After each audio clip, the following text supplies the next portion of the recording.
entanto, eu hoje queria falar sobre Deus, sobre que há um só Deus e há um só Pai, que é Pai de todos. Podíamos falar disto como mensagem de Natal. Embora o meu ênfase hoje não é falar sobre o nascimento do nosso Senhor Jesus Cristo, mas é falar sobre algo precioso que nós temos na Palavra de Deus, que deveríamos dar bastante atenção, porque o projeto da Igreja, o projeto que Jesus levantou para cada um de nós, é um projeto tão grandioso que muitas vezes nós não avaliamos da forma certa aquilo que Deus tem para cada um de nós. E eu gostava que abríssemos a nossa Bíblia em Efésios, e no capítulo 4 e versículo de número 1, o tema é: há um só Deus e um só Pai de todos. Amém? E todos sabemos o que representa ser pai. Naturalmente que nós, olhando para o nascimento de Jesus, encontramos que Jesus dizia, não é? Eu e o Pai somos um. Lembram-se? Não é? O Senhor Jesus disse, ensinou-nos a orar: Pai nosso que estás nos céus. E a Igreja, ela deve entender que nós cristãos, nós que nos intitulamos pessoas que seguem o Evangelho, devemos entender quem é o nosso Pai. Amém? Então eu queria que lêssemos estes 6 versículos e depois iremos fazer uma breve meditação sobre eles. Rogo-vos, pois, eu, o preso do Senhor, que andeis como é digno da vossa vocação, com que fostes chamados, com toda a humildade e mansidão, com longanimidade, suportando-vos uns aos outros em amor, procurando guardar a unidade do Espírito pelo vínculo da paz. Há um só corpo e um só Espírito, como também foste chamado em uma só esperança da vossa vocação, um só Senhor, uma só fé, um só batismo, um só Deus e Pai de todos. Diga comigo: um só Deus e Pai de todos, o qual é sobre todos e por todos e em todos. Amém? E em todos. E eu queria, meus irmãos, com esta meditação, já que estamos no Natal, percebermos que o Natal verdadeiro é quando Jesus nasce em nossa vida e se dá um novo nascimento. Mas o que eu quero hoje transmitir para a nossa vida é a importância de nós entendermos que nós somos pessoas exclusivas de Deus, únicas, mas ao mesmo tempo, ao nosso lado, há alguém com a mesma categoria, com o mesmo valor, com a mesma importância em relação a Deus. Ou seja, há um tempo para trás, e queria que nós entendêssemos que, como igreja, como cristãos, como filhos de Deus, nós somos pessoas de uma importância enorme para Deus. Certo? Mas nós, como o nosso parceiro ao lado, seja a tua esposa, seja o teu filho, seja aquela pessoa que tu gostas muito, seja aquela pessoa que tu detestas, ou que tu não tens qualquer afinidade com ela, tens o mesmo valor. Porque há um só Deus. Diz comigo: um só Deus. Pai de todos. Óbvio que eu aprendi pela teologia que filhos de Deus são aqueles que recebem Jesus Cristo. É ou não é? João 12, a todos quantos o receberam, deu-lhes o poder de serem feitos filhos de Deus. É verdade, eu concordo. Mas há uma coisa que tu não podes esquecer sobre este aspecto. É que Deus morreu por aqueles que não o recebem. E que Deus os ama da mesma maneira que te ama a ti. O facto de seres um beneficiário das bênçãos de Deus é porque tu és um seguidor dele. És um apaixonado. És alguém que ama e segue Jesus. E isso leva-te a alcançar bênçãos que aquele que o rejeita não alcança.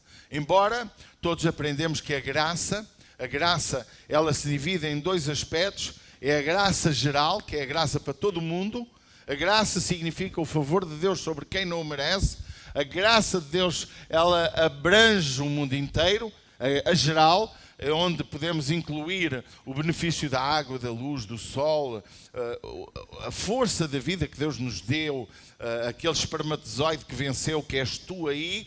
Esse espermatozoide tem força, porque Deus deu motor, deu força à tua vida para tu viveres e teres a oportunidade de conhecer Jesus. mas a graça geral é para todo o mundo. Por isso que a Bíblia diz que a chuva, a água, o sol é para bons e maus, não é? Mas a especial é para todo aquele que o invoca, é para todo aquele que o segue. A graça especial de Deus é para todo aquele que tem intimidade com Deus, tem comunhão com Deus. É todo aquele que quer nesta terra ser à semelhança do próprio Jesus. Amém?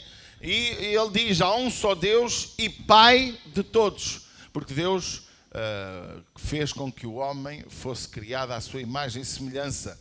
Todos temos semelhanças. Quando Jesus, e lá em Gênesis 1:26, a Bíblia diz, façamos, o que é que diz a Bíblia? Façamos o homem à nossa imagem e nossa semelhança. Logo, Deus criou o homem à sua semelhança. Não somos naturalmente, no sentido físico, isso não existe, mas no sentido espiritual, Ele soprou sobre nós o seu Espírito, Ele deu sobre nós a vida, o sopro, a vontade própria. Somos seres humanos criados a uma imagem semelhante ao de Deus. Amém? A Bíblia diz que os anjos até têm um bocadinho de ciúmes da gente, porque nós não só temos a capacidade de viver para Deus, como rejeitá-lo. E nós temos essa capacidade. Uma das áreas que eu vou brigar, se Deus me deixar ser pastor durante muito tempo, é nós olharmos para o nosso irmão. É uma briga que eu vou comprar. O nosso irmão, o nosso semelhante, ele precisa de 1001 oportunidade para se tornar um verdadeiro cristão. Pode dizer amém? Não podemos ser uma igreja acusadora. Não podemos ser os chamados cristãos que, em vez de incluir as pessoas, as excluem. É óbvio que nós também, à semelhança das bênçãos de Deus sobre a nossa vida, elas divergem de pessoa para pessoa, consoante a sua fé. Por Jesus disse, a tua fé te... Disse ou não disse? Portanto, significa que a minha fé faz-me ter diferenças. Porque é que aquela pessoa é tão próspera, é tão abençoada? Porque ela luta para alcançar. E algumas ainda têm a bênção de Deus sobre a vida delas, para poder ainda ser melhores, para poder alcançar mais. Porque a Bíblia diz, o que semeia pouco, pouco colhe, o que semeia muito, muito colhe. Logo, há princípios que Deus criou para nós podermos alcançar mais ou alcançar menos bênção. Alguns, como eu brinco, chegam no céu à rasquinha. Mas alguns dizem, mas pelo menos que chegue. Mas eu preferia que eu possa na terra fazer a diferença. Ser uma marca nesta geração. Que a cidade e o concelho de Orem possa marcar a diferença por nossa causa. Que as empresas de Orem possam dizer, eu tenho os melhores funcionários por nossa causa. Que os patrões de Orem, os seus funcionários possam dizer, eu tenho o melhor patrão nesta cidade, que de tal maneira que podemos atrair empresas das mais diversas no mundo por causa da fidelidade, por causa do cristianismo vivido, e não é só falado, mas é vivido. Então, o verso 6 insiste, há um só Deus, portanto, vê lá quem é o teu Deus, porque só há um verdadeiro Deus, e Pai de todos, o qual é sobre todos, e mais, e por todos, e em todos. Ou seja, este Deus que participa, e nisto temos que falar, os antigos judeus, e alguns ainda nos nossos dias, achavam que era exclusivamente para eles os benefícios do Deus Criador dos céus e da terra. Os benefícios do Deus Criador, do Deus Pai, o Deus de Abraão, de Isaac e de Jacó. E nós entendemos pelo Evangelho que nós somos todos beneficiários das promessas do nosso Senhor Jesus Cristo. Eu dizia às 9 horas aqui aos nossos meninos e aos que nos acompanharam que nós somos aqueles que temos toda a possibilidade de buscar ao Senhor. E se nós entendêssemos o que é o valor do Evangelho, o Evangelho são boas novas, mas há aí tantos evangelhos, tanta gente a anunciar boas novas. Boas novas para alcançar uma fortuna, boas novas para isto, boas novas para aquilo. E muitos seguem esses evangelhos. A palavra evangelho é boa nova, mas eu até dizia, e perdoe-me quem vai discordar, que está a virar a moda ser evangélico. não é? Só que a palavra evangélico já não tem uma conotação de uma linha, de uma espinha dorsal espiritual, até teológica, cultural, ou até moral, porque há tanta divergência de opiniões entre o Evangelho A, o evangélico B, o evangélico C, e até acabar na última letra. E nós, irmãos, estamos a viver uma época em que o legalismo não alterou a forma de estar, tornar-se igreja, mas exclusiva e excluísta, em que exclui tudo e todos. Irmãos, isso tem destruído a capacidade de nós, como cristãos, fazermos a diferença do mundo. Porque nós fomos chamados para ser os melhores desta terra. Sendo os melhores e amando os piores. Sendo os melhores, tolerando os piores. Vivendo sem pecar. Olhando para o pecado do próximo e dizendo: Jesus te ama. Jesus quer te ajudar a sair desse vício. Jesus quer te dar uma nova oportunidade. Irmãos, nós temos que entender o que é o Evangelho. Mas o grande problema da nossa geração é que nós aprendemos um Evangelho muito separatista, muito exclusivista. E nós precisamos, como igreja, ter um Evangelho de amor, de paixão, de bondade. Eu sou daquelas pessoas, como ser humano, sangue quente, fervo em pouca água, tenho este feitiozinho assim há muitos anos, luto contra a minha, por nada refilo. Porque eu sou muito parecido com Pedro, não sou tão Joãozinho, o João de Jesus, mas eu posso, sendo Pedro, ou sendo uma pessoa mais temperamental, ou mais sangue quente, eu posso ser um homem santo, eu posso ser um homem influenciador, com o meu feitio, sem pecar, sem ofender, a lutar contra aquilo que é errado, eu posso fazer a diferença nesta geração. Porquê? Porque nós não temos que ser cópias do B nem do C. Nossa cópia é Jesus Cristo. Amém? Eu não tenho que pregar igual a e B. Eu tenho que ser eu. E amanhã ter aqui 1 milhão de pregadores, cada um da sua forma. E todos se respeitarem e amarem. Todos prontos a levantar o nome de Jesus Cristo. Queridos, há um só Deus e Pai de todos, o qual é sobre todos e por todos e em todos. E é isto que eu queria nesta manhã, levar cada um de nós a entender. Este texto nos mostra como devemos estar presos e a quem estamos presos. O verso 1 diz: rogo-vos, pois, eu, o preso do Senhor, que andeis como é digno da vossa vocação com que foste chamado. Note que o primeiro aspecto é o Paulo, o apóstolo, ele dizia à igreja para ele dizia que ele era um preso, uma pessoa aprisionada por Jesus. Muitas pessoas que se dizem ligadas ao Evangelho estão presas em muitas outras coisas que nada têm a ver com o Evangelho. Olha, rogo-vos, eu preso do Senhor. Aonde é que tu estás preso? Em quem tu estás preso? Quem prende a tua vida? Quem domina o teu coração? Qual é a tua fonte? A quem tu obedeces mais? Qual é a pessoa, qual é a coisa, o que te move no teu coração? O apóstolo dizia: eu, o prisioneiro do Senhor.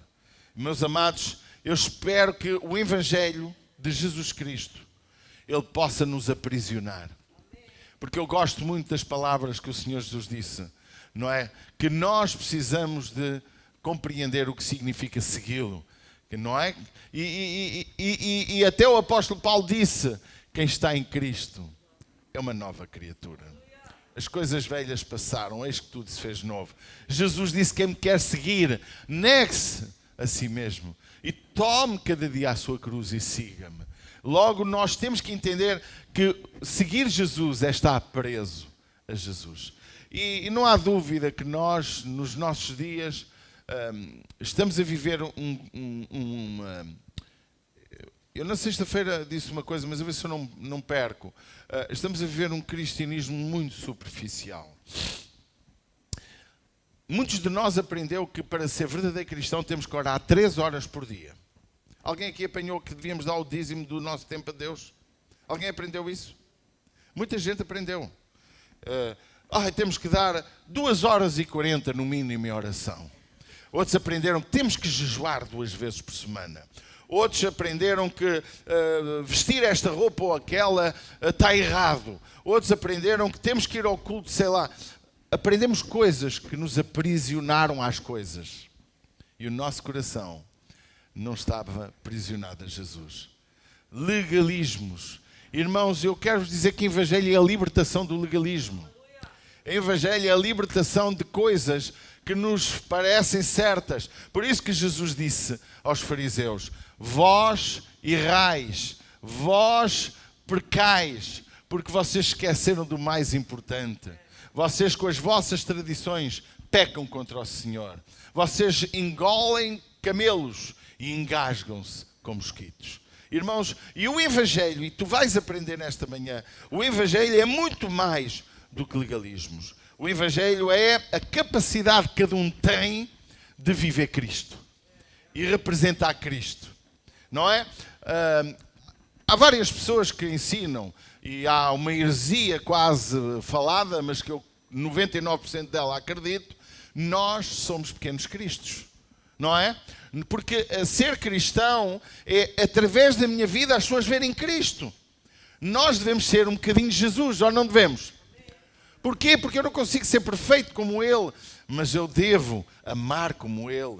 Eu devo perdoar porque Ele me ensinou. Porque o Evangelho é amar, é perdoar, é respeitar, é tolerar. Veja o que é que Jesus fez com a mulher adúltera. Ela era digna de morte. E Jesus disse: ninguém te destruiu, que o primeiro que não pecou, que lança a primeira pedra. E o que é que aconteceu? Ninguém lançou a pedra, porque todos tinham pecado.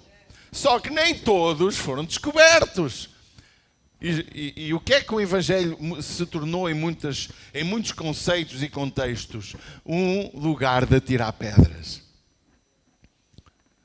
Queridos, se nós conseguirmos levantar a nossa vida olhando para Jesus como aquele que é a base da nossa salvação, olhando para a palavra de Deus que é a base da nossa orientação, e lutarmos para conseguirmos viver um Evangelho de amor, de perdão, de restauração, de tolerância, de respeito, oh meu amado, a igreja vai ser transformada. Na sexta-feira eu preguei aqui, para quem me quis ouvir, sobre algumas verdades que o meu coração durante estes dias tem sentido, relacionadas com este princípio que nós vamos trabalhar durante algum tempo para Deus mudar a nossa vida. A religiosidade é aquilo que muitos estão presos, os legalismos, o dinheiro, a fama, é isso que muitos estão presos. De acordo com o texto revelado, esta prisão tem a ver com a forma como tratamos os outros. Amém? A forma revelada com que temos a nossa postura com os outros. Quando você olha para este texto, tudo o que o Paulo diz tem a ver com os outros. E o Evangelho, cristianismo, não tem a ver com aquilo da maneira como eu quero ou vejo, mas da maneira como eu trato os outros. Olha o que diz, meus amados. Veja, o verso 1. Rogo-vos, pois, irmãos, eu prisioneiro do Senhor, que andeis como? Eu ando não só por minha causa. Eu andar como é digno não é por minha causa só. É porque aquilo que eu faço, digo, ele vai refletir-se nos outros. E eu perco a força diante dos outros. Há bem pouco tempo, nos últimos 2 meses ou 3, discuti com 3 pessoas. Uma porque, assim, queria toquei-lhe no carro, assim, com a porta, mas não fiz nada. O homem começou aos gritos e eu respondi-lhe à letra, sem o ofender. Outro porque começou-me a ofender de uma maneira e também interpretou mal o que eu lhe disse, não é? Porque eu disse: oh, meu lindo, como aprendi ali com o meu Danilo. Onde é que está o meu Danilo? Está na porta. Oh, meu lindo! Eu, como já tinha alguma conversa, o homem levou aquilo a mal, mas não disse. A seguir começou-me a tratar mal, a ofender-me de outra maneira. E a gente teve uma discussão, não é? Porque em Portugal o lindo diz só boi. Eu não sabia. Soube ontem com o Luizinho. Quando se está na torada, oh lindo! O homem achou que eu lhe chamei boi. Eu fui uma tourada, olha, foi uma tourada naquele restaurante. Oh, linda, é assim que fazem, diz o Luís, que me disse ontem. Não é? E eu chamei lindo homem. A gente vai se habituando a tratar com estes mimos uns aos outros. E cuidado, não vamos chamar linda a ninguém que ainda levas um murro no bochecho. E o homem, pronto, e a gente lá vai. Foi de lindo para pior. Mas ele ofendeu-me, porque ele atacou-me por ser pastor e rebaixou a minha pessoa e insistia e não se calava. Se ele tivesse dito uma vez ou duas, eu tinha ficado quieto. Mas, porque é fácil nós não darmos exemplo. Eu não podia ter reagido mal àquele homem, nem ao outro do carro. O outro do carro só mandei calar. Não é? Disse, você calça, então alguém conhece-me de onde? Está-me a levantar a voz porquê? Eu sou sua mulher, sou seu filho, para estar aí aos gritos comigo. Homem, diga-me quanto é que é o concerto que eu pago. Agora não esteja aí a levantar a voz. Ralhei com o homem e mandei-o calar. Quando eu mando calar o homem ficou zangado. Você não me manda calar, quem é você? Olha, você não me levanta a voz, que eu também não o ofendi. Foi logo assim. Não é? Você não me levanta a voz, eu não o ofendi. Eu ofendi-o. Quanto é que é a despesa do carro? E ele viu. Depois virou-me as costas e foi-se embora. Pronto. Porque o carro não tinha nada, não é? Porque ele começou, vocês não têm cuidado nenhum e tal. Porque cada um tem as suas falhas. Eu às vezes é dominar-me. Porque eu sou daqueles que têm sempre uma resposta na ponta da língua. Sempre. A resposta e tenho dificuldade de engolir. Não é? Tenho dificuldade de engolir. Então, quantas vezes eu digo verdades incríveis, ganho a razão, mas perco a pessoa. E nós, igreja, temos que lutar contra aquilo que é a nossa guerra. A minha guerra é esta área. A tua pode ser outra. Uma vez eu ia no carro em Lisboa e um gajo começou a nhanhanhã comigo. Eu ainda fui atrás. Então, mas o que é que eu fiz? E tal. O gajo, se fosse maluco, ou se estivesse num país assim mais difícil, puxava de mar, dava-me um tiro na cabeça, não é? Que é assim que acontece, não é? Eu, se for para o Brasil, se calhar, tenho que ter cuidado. Porque eu, às vezes, refilo, e se alguém me vem para roubar, há de ser difícil dar, de boa vontade. Mas, já me disseram, no Brasil, não, dá, que é bom que ele deixe a tua vida. Mas, irmãos, nós temos que entender que temos que andar como é digno. E como é que é digno? A Bíblia diz que a palavra branda acalma os ânimos. E isto chama-se domínio próprio. É do fruto do Espírito. A igreja, nós cristãos, temos que entender que nem sempre... Irmão, eu não estou a dizer que vamos excluir a nossa verdade, a nossa razão, uma discussão que seja educada, entendem? Em busca do que é nosso, do que os nossos direitos, é justo, é correto, mas há que ver como é que nós andamos. Porque a nossa guerra é uma guerra por causa dos outros. Nossa guerra não é matar os outros. A nossa guerra é cuidar, é ser exemplo, é ajudar. É sem dúvida, procurarmos ser pessoas que andem como é digno da nossa vocação. E qual é a vocação de um cristão? É revelar Cristo. É cheirar a Cristo. É transpirar a Cristo. É amar como Cristo amou. Até os ímpios cantam músicas incríveis. Amar como Jesus amou. Viver como Jesus viveu. É mentira. É um homem que eu não acredito que, se calhar, até é crente. Todos, irmãos, nós falamos tanto das verdades, mas que tão poucas vivemos. Olha o que diz o Senhor. Como é que nós devemos andar? Com humildade. Humildade é revelado a quem? Ai, pastor, eu sou muito humilde. Mas para quem? Diante do meu Deus, eu estou muito humilde. Não é, mas essa humildade não tem a ver com Deus. Tem a ver com o teu próximo. Tu és humilde para com o teu próximo ou és arrogante e uma grande besta? O que é que tu és? Veja, humildade. Olha como é que é a vocação com que fomos chamados. Com humildade, com mansidão. Será que nós somos mansos? Eu às vezes não sou. Temos que andar com mansidão. Longanimidade. Você sabe o que é longanimidade? É algo que tem a ver com a solução de problemas. Uma pessoa que, perante uma adversidade, perante um problema, ela tem paciência para não só resolver o seu problema como ajudar os outros. Porque aquilo que a vocação com que fomos chamados é para sermos pessoas humildes, pessoas mansas, pessoas bondosas, pessoas que nos suportamos uns aos outros em amor. Amém? E olha que só de se dar Natal se nos tornarmos assim. A suportarmos uns aos outros. Irmãos, há pessoas, eu tenho tido ao longo da minha vida, pessoas que me dizem aqui, porque estar 23 anos numa comunidade, estar 23 anos numa cidade a pastorear a mesma igreja, numa terra tão pequena como esta, é obra. Não é tão simples assim. E há pessoas que já me têm dito, você enquanto tiver essas pessoas na igreja, a sua igreja não prospera. A sua igreja não cresce. Porque é você a fazer as coisas certas e os outros a estragar. Os outros a murmurar. Os outros a criticar. E você sabe porque é que eu não ponho ninguém fora? Mesmo com razão. Mesmo sabendo muitas vezes que as pessoas estão a trair-me, a apunhalar-me pelas costas. Porque eu tenho que suportar com amor. Mesmo quem erra comigo.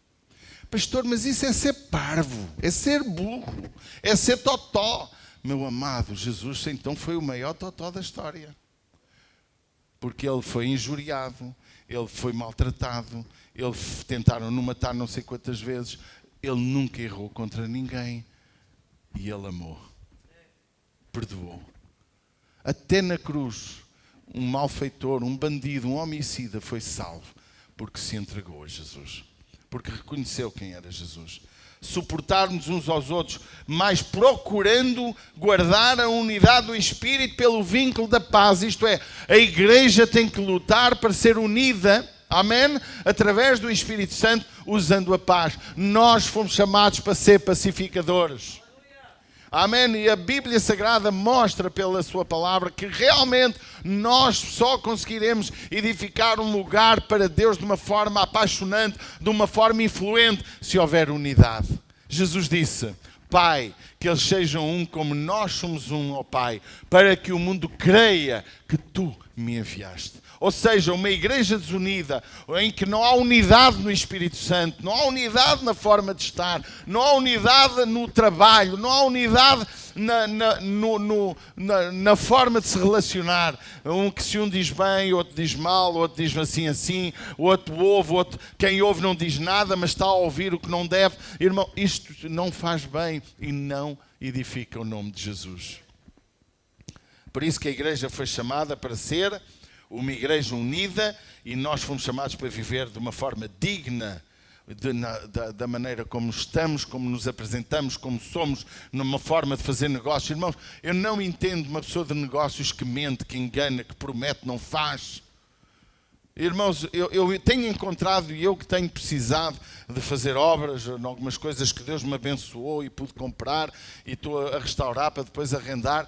Eu tenho encontrado pessoas que eu pedi, que já me fizeram serviços e disseram, Paulo, eu quero trabalhar para ti, mas só para o ano. Isto já foi há um ano atrás.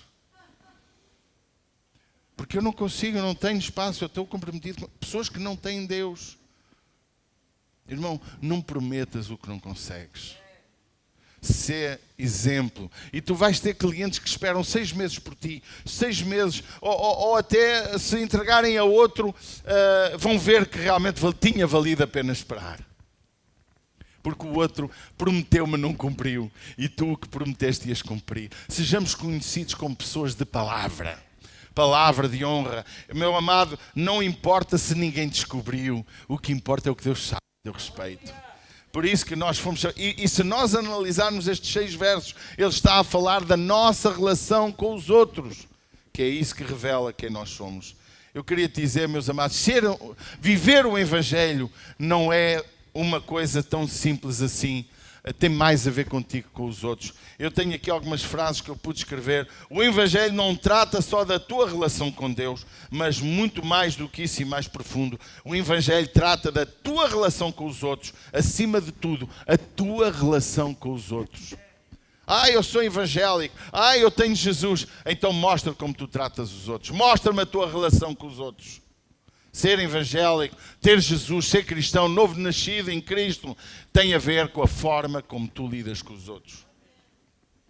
E lidar uns com os outros não é com bajulação, não é com pretensões de adquirir um benefício, é aquele que dá.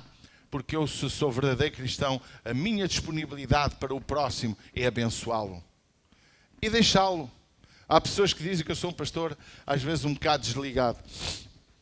Que não, sei que a pessoa está doente, eu telefono, mas não vivo o dia todo a bajulá-la, a perguntar, porque até chateia, não é? Até aborrece. As pessoas nem acreditam em tanto amor, ou acreditam? E nós, irmão, nós não fomos chamados para nos bajularmos, mas para nos amarmos e para cuidarmos uns dos outros. E quando a igreja é composta por pessoas com esta consciência, o pastor nem precisa dizer ao A, olha, telefona para o B, vê se o B precisa de alguma coisa, porque todos estamos lá. Amém? Irmãos, se nós conseguirmos nos tornar uma igreja assim, mas não te esqueças, viver o Evangelho não é a tua relação só com Deus que conta, é mais que isso, é a tua relação com Deus. Como tu te relacionas com os outros, isso sim faz a diferença. Muitos de nós quer dizer que temos muita comunhão com Deus, porque oramos muito, porque jejuamos 3 vezes por semana, por isto ou aquilo, mas a nossa afirmação que temos comunhão com Deus é negada por causa da forma como temos comunhão com os outros. Não tenhas dúvida, a maneira como tu lidas com o teu próximo revela como tu és com Deus. Eu sei que não tenho aqui améns, mas olha que é muito sério. Eu há dias dizia, não me lembro já com quem, o Evangelho é dar, é abençoar, é cuidar. E hoje há manipuladores, quer os líderes, o líder, penso comigo, o pastor, podia ser eu, que são manipuladores do Evangelho, porque usam o Evangelho para comer dinheiro às pessoas, para manipular, para as oprimir, para as sugar, mas também existem hoje muitos liderados que só sugam. E nós, como cristãos, como lidar com isso? Pastor, aquela pessoa está a passar uma necessidade. Está a passar uma necessidade, se a gente descobre que é realmente uma verdadeira necessidade, não é fruto de uma série de situações, estamos cá para ajudar. Agora, hoje há manipuladores de lideranças, pessoas que só querem sugar, mas também há líderes que querem sugar. Há líderes sugados e há liderados sugados. Vocês entendem? Alguém entende o que eu estou a falar? Há pessoas que manipulam o líder e há líderes que manipulam as pessoas. Isto não é Evangelho. Amém? Isto não é Evangelho. Jesus disse, a tua relação comigo é validada pela forma como tratas os outros. Quando dás um copo d'água, quando visitas um estrangeiro, quando abençoas um estrangeiro, quando tu ajudas alguém que está enfermo ou visitas no hospital, Jesus disse, a mim me visitas. A maneira como cuidas e tratas os outros é a maneira como Deus te vai reconhecer ou não. Porque não vai... pastor, eu dou-me muitas ofertas na igreja. Pode não valer muito. Pode só valer para a igreja. Para ti não ter valor.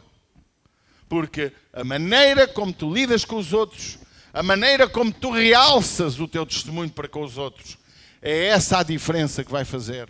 É por causa disso que muitos que te ouvem vão seguir Jesus.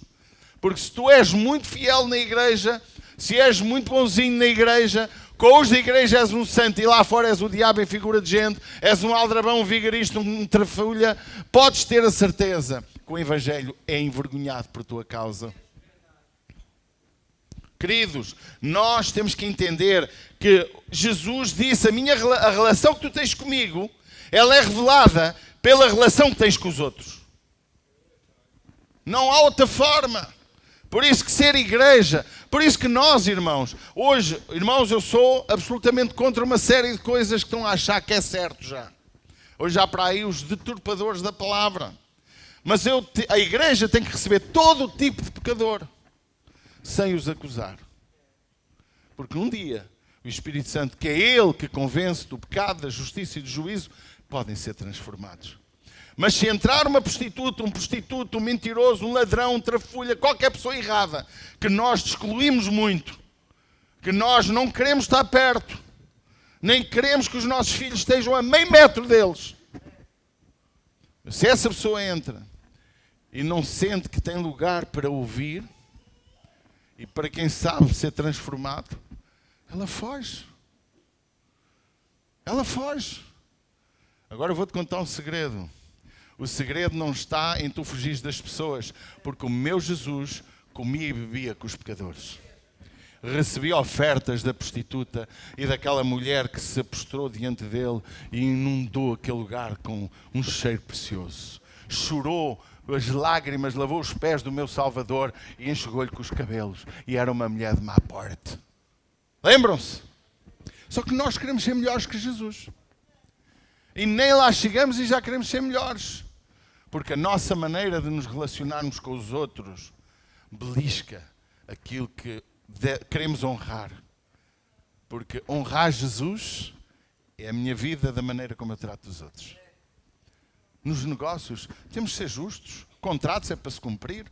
Se for preciso tratar, trata-se da forma certa. Se for preciso ir para a justiça, vai-se. Uma pessoa que falha connosco. Mas quando é momento de restaurar, quando é momento de lidar com a pessoa, lidamos com educação, com respeito por ela. Você está cá. O Evangelho não és tu ou eu. O Evangelho é nós. Não perceberam, pois não? O Evangelho não é eu. O Evangelho é nós. Porque só há unção onde há união.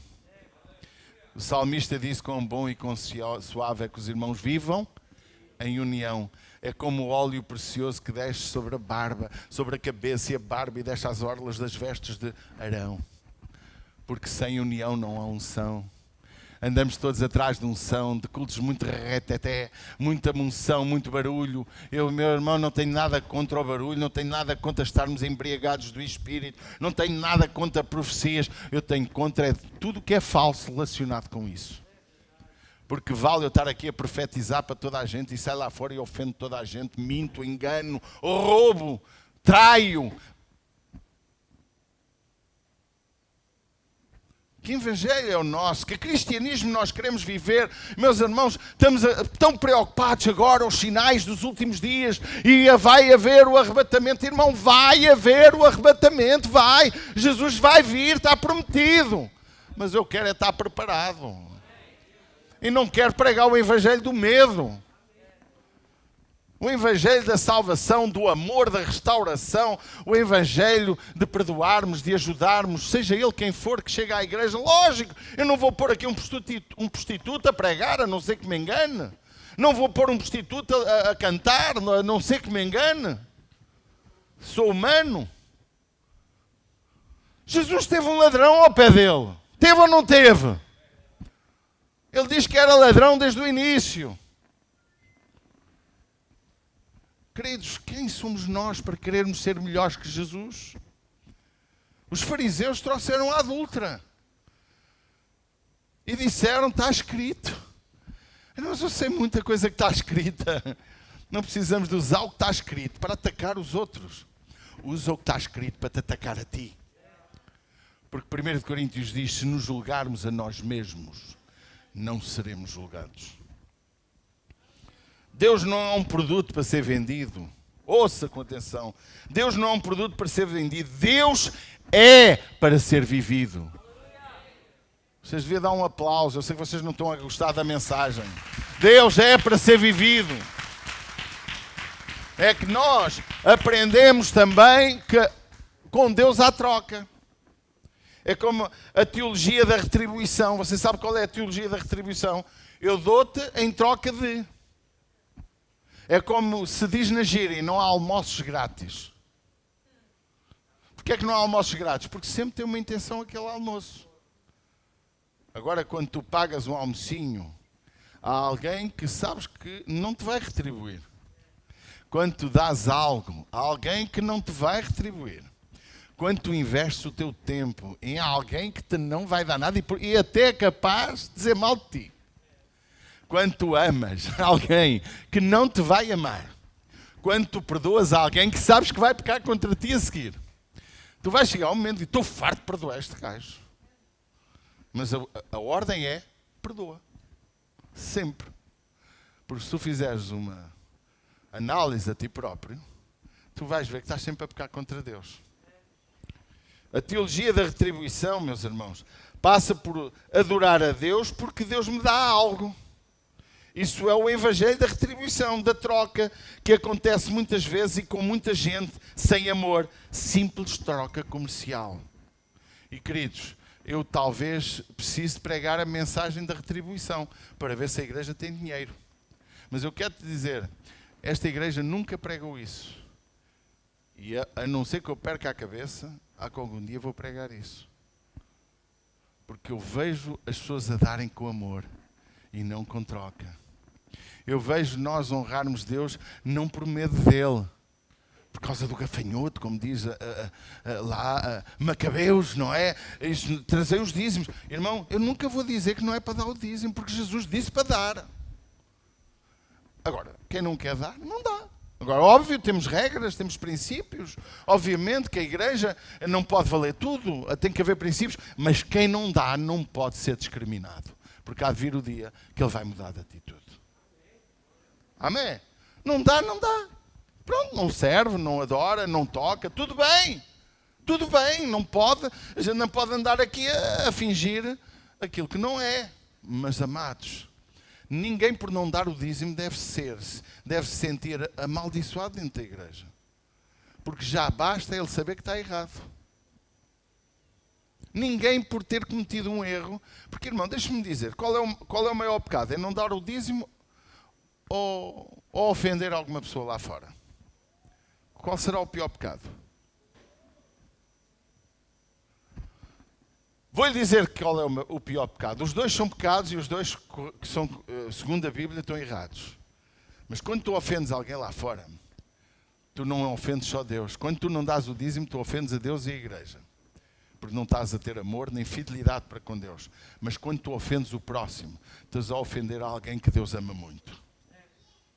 E estás a pôr em causa a possibilidade daquela pessoa se restaurar com Deus, de vir a Jesus, porque tu afastaste-a. E quando alguém fala mal dos que estão aqui dentro, estamos ofendendo quem? Queridos, que nós possamos ter uma consciência. Por isso que o apóstolo Paulo, rogo-vos, pois, eu preso do Senhor, que andeis como é digno da vocação com que foste chamados. Vivendo em humildade, em mansidão, longanimidade tem a ver com os outros, ajudar os outros, suportando-nos uns aos outros em amor, procurando guardar, porque é natural, temos que lutar, guardar a unidade do Espírito Santo pelo vínculo da paz. Jesus Cristo é o príncipe da paz.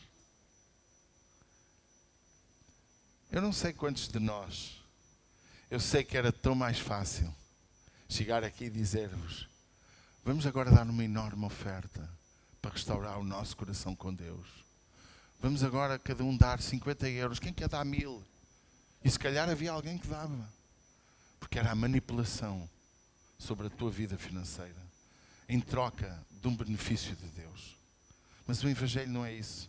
O Evangelho é dar tudo, quando Deus nos pede tudo. Atos dos Apóstolos, nós vemos uma igreja a dar tudo. E não havia necessidade em lado nenhum. E não vemos Deus a destruir Ananias e Safira porque não deram tudo, mas porque mentiram. E nós, será que não andamos a ser Ananias e Safiras a mentir a Deus? Não por questões financeiras, mas pela nossa vida, o nosso cotidiano, a nossa forma de lidar com a igreja, com os outros, com a família, com os amigos, com os inimigos, com aqueles que nos enganam, aqueles que nos maltratam. Como é que nós estamos a lidar uns com os outros? Porque a nossa fidelidade a Deus tem a ver com a nossa forma de tratar uns aos outros. Eu sei que esta palavra não é a gostosa de ouvir, mas é a que tu precisas de ouvir. Vamos ficar de pé por alguns momentos.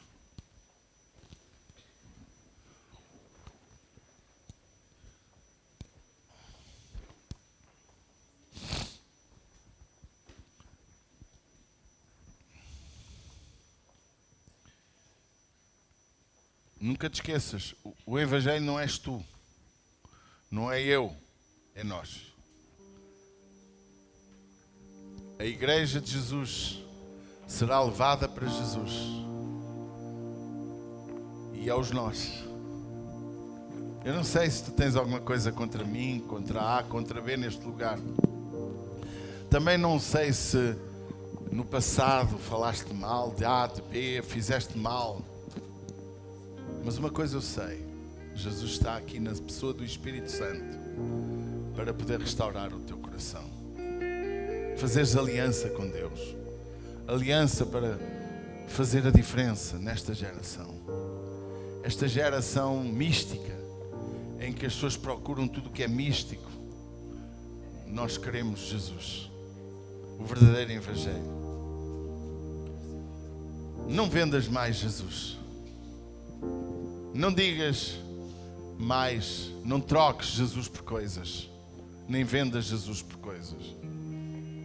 Nunca te esqueças. Deus não é para ser vendido. Cristianismo não é para ser vendido. É para ser vivido.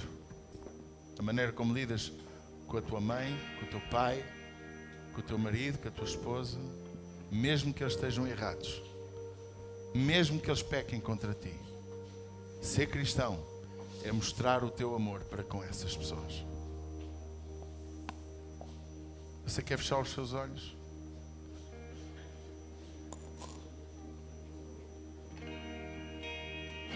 Fecha os seus olhinhos. Ninguém de olhos abertos, ninguém. Aqui atrás também, eu sei que podem tocar de olhos fechados e cantar de olhos fechados, mas vamos fechar os nossos olhos. E vamos dizer juntos uma oração. Vamos dizer em voz bem alta: Pai, eu te rogo nesta manhã, em nome de Jesus, que me ajudes a viver como é digno da vocação com que me chamaste. Que eu possa ser um cristão autêntico. Que eu possa revelar o teu amor, o teu perdão, a tua bondade, a tua humildade. Porque tu ensinaste para sermos humildes. Porque tu és manso e humilde de coração. Pai, em nome de Jesus, perdoa os meus pecados. Quantas vezes errei contra o meu próximo. Quando eu ofendi aquele que tu amas, ajuda-me a restaurar relacionamentos.